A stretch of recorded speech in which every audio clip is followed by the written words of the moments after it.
Et si je te disais que la philosophie africaine ne commence pas avec la colonisation, mais bien avant Platon? Et si tu apprenais aujourd'hui que des philosophes grecs sont allés en Égypte pendant des décennies pour y étudier la sagesse des Noirs? Ce que tu vas entendre dans cette vidéo ne figure ni dans les manuels scolaires occidentaux, ni dans les médias traditionnels.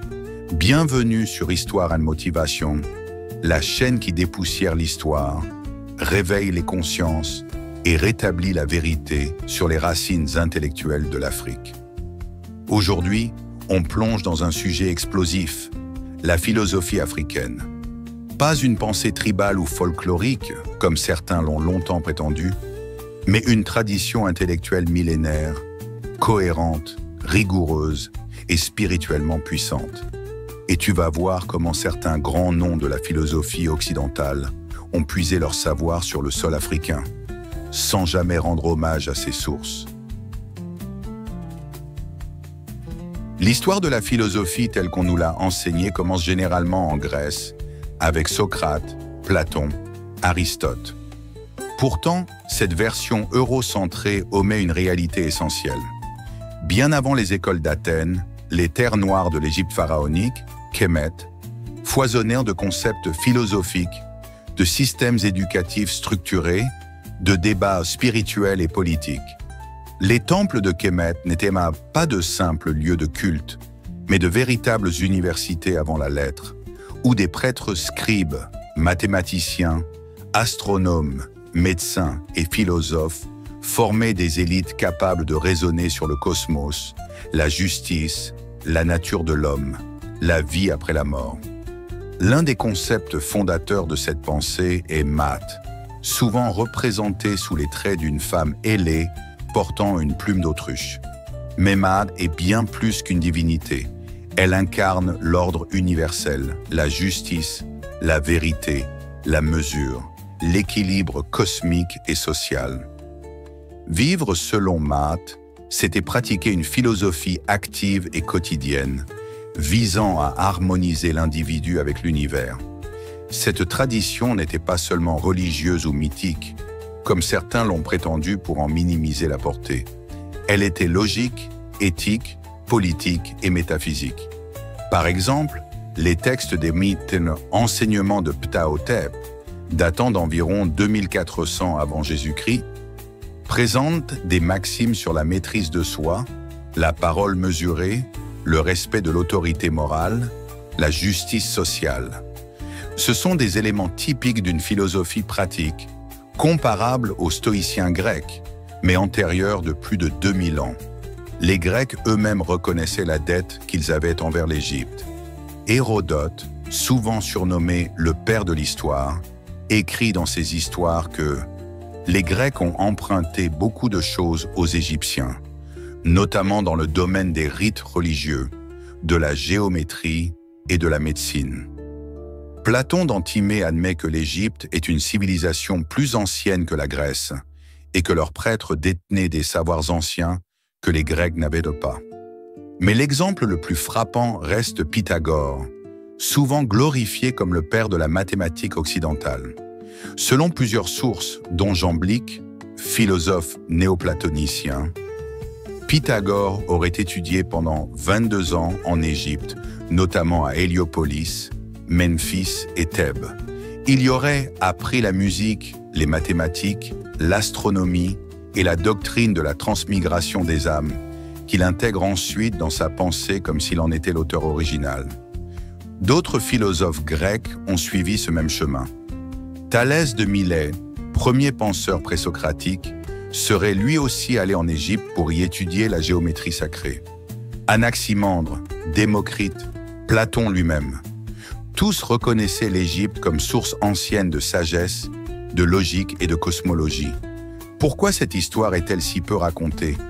Parce que reconnaître l'origine africaine, noire, de la philosophie, reviendrait à renverser une vision du monde forgé pendant des siècles.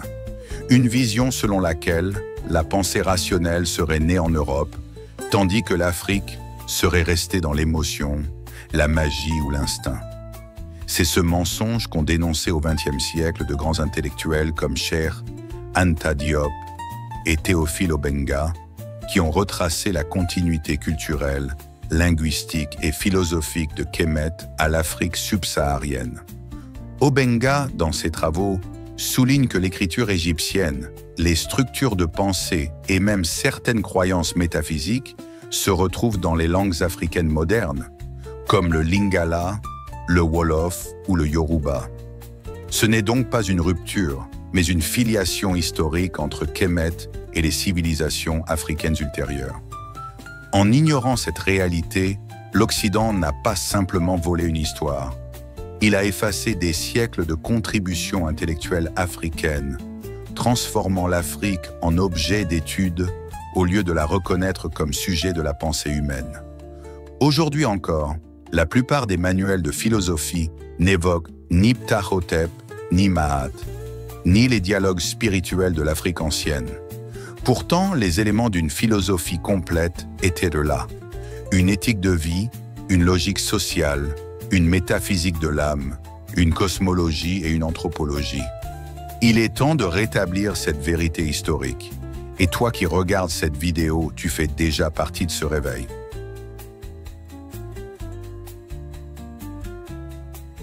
La mise à l'écart de la philosophie africaine n'est pas simplement le fruit d'un oubli innocent, mais bien d'une entreprise volontaire et systématique de disqualification menée par des intellectuels européens, surtout à l'époque coloniale.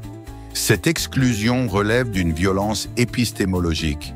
Elle a consisté à imposer des critères occidentaux de ce qu'est la philosophie, tout en considérant que toute forme de pensée non conforme à ces standards devait être reléguée au rang de superstition ou de folklore.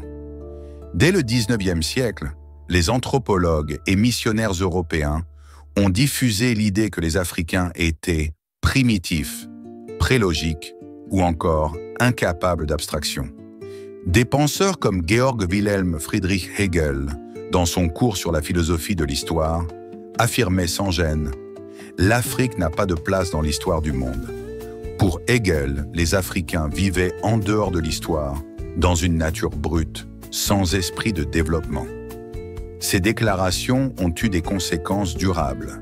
Elles ont nourri les discours coloniaux qui justifiaient la domination de l'Europe comme une mission civilisatrice.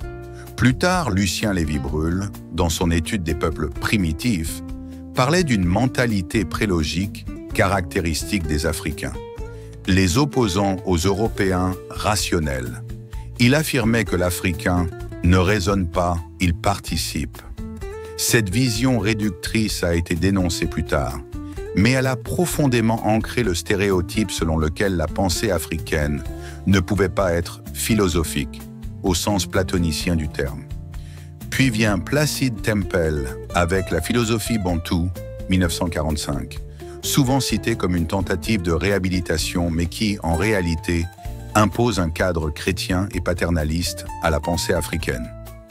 Il y décrit la force vitale comme concept central chez les Bantous, mais il présente cette philosophie comme inconsciente, spontanée, non formulée. Tempel ne reconnaît pas à l'Africain la capacité de réfléchir sur ses propres croyances, une négation fondamentale de la démarche philosophique. Heureusement, Pauline Untonji, Bénin, a contesté cette vision dans son ouvrage « La philosophie africaine, mythe et réalité ». Il y critique ce qu'il appelle l'ethnophilosophie, une construction occidentale qui fige les Africains dans une pensée collective, sans individualité critique. Selon lui, la philosophie n'existe que dans la mise en débat, la confrontation d'idées, le raisonnement argumenté. C'est pourquoi il appelle à une philosophie africaine active, critique, moderne, sans pour autant renier ses racines culturelles. En écho à Huntonji, Fabien Eboussi Boulaga, Cameroun, parle d'intelligence en exil. Les intellectuels africains ont été forcés de penser dans des langues, des catégories et des cadres qui ne sont pas les leurs. Pourtant, dit-il, la philosophie africaine existe, mais elle doit être décolonisée pour être libérée. La tâche est donc politique et spirituelle à la fois.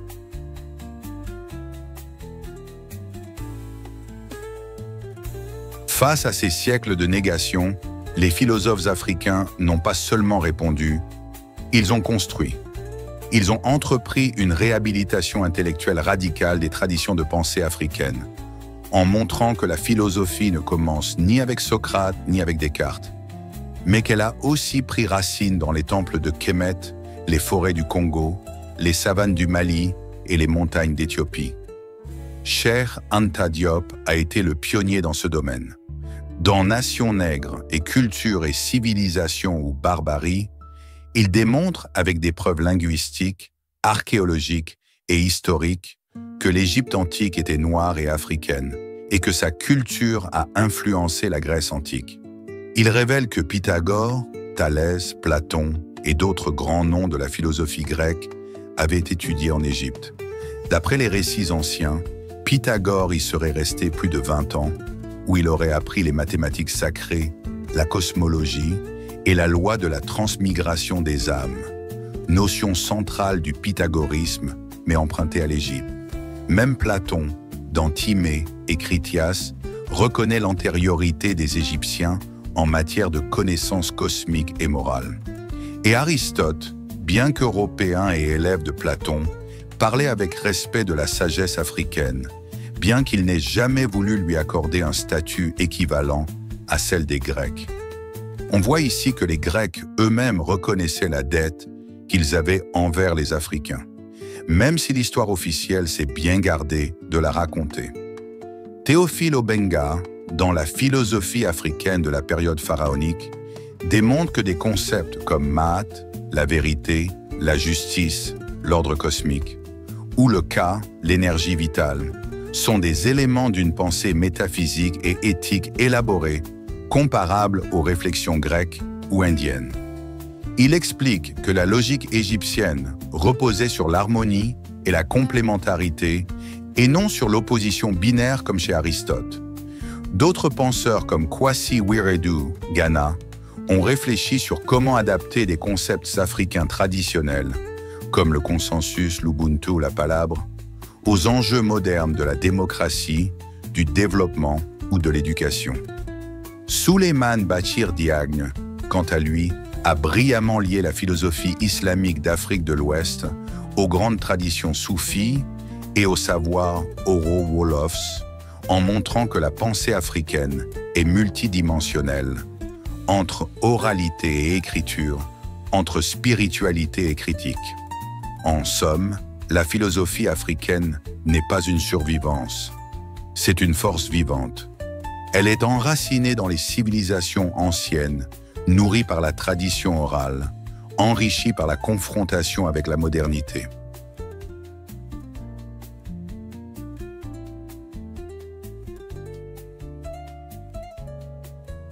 Dans un monde confronté à des crises sans précédent, crise climatique, épuisement des ressources, guerre technologique, crise du sens, la philosophie africaine apporte des clés de compréhension et d'action fondamentales. Là où la pensée occidentale s'est souvent construite sur la séparation entre homme et nature, corps et esprit, individu et communauté, la pensée africaine repose sur l'interconnexion et l'équilibre. Le concept de Maat, issu de l'Égypte ancienne, résume cette vision. Il ne s'agit pas simplement de justice, mais d'un ordre cosmique qui relie le spirituel, le politique, le social et l'écologique. C'est une philosophie de l'harmonie, de la responsabilité, de l'éthique de la vérité. Aujourd'hui, dans un monde qui cherche à repenser l'écologie et la justice sociale, ces concepts prennent une actualité brûlante. Le principe Ubuntu, je suis parce que nous sommes, redonne sens à la communauté dans une époque de fragmentation individualiste. Il inspire des modèles de gouvernance participative, de justice réparatrice, de gestion collective des biens communs. Même les penseurs occidentaux contemporains, comme Edgar Morin, Boaventura de Sousa Santos ou Bruno Latour, reconnaissent désormais la nécessité de s'inspirer de la pensée des Suds, et notamment de l'Afrique, pour refonder nos paradigmes.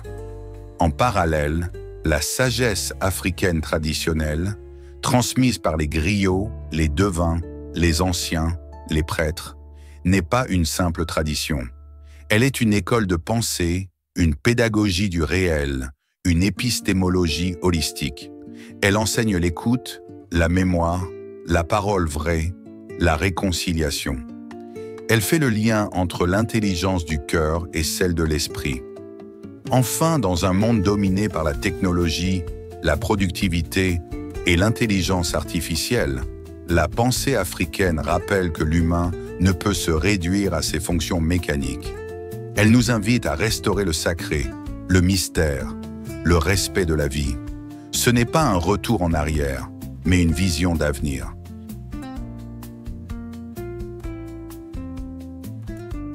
Tu viens de découvrir un pan entier de l'histoire que l'école ne raconte jamais. Si cette vidéo t'a ouvert l'esprit, partage-la autour de toi. Like, commente, abonne-toi. Tu es sur Histoire and Motivation. Ici, on explore la vérité, on réveille les consciences et on remet l'Afrique à sa place, au cœur de l'histoire du monde. Dis-moi en commentaire, quel penseur africain ou concept t'a le plus touché? Et surtout, active la cloche. Ce n'est que le début.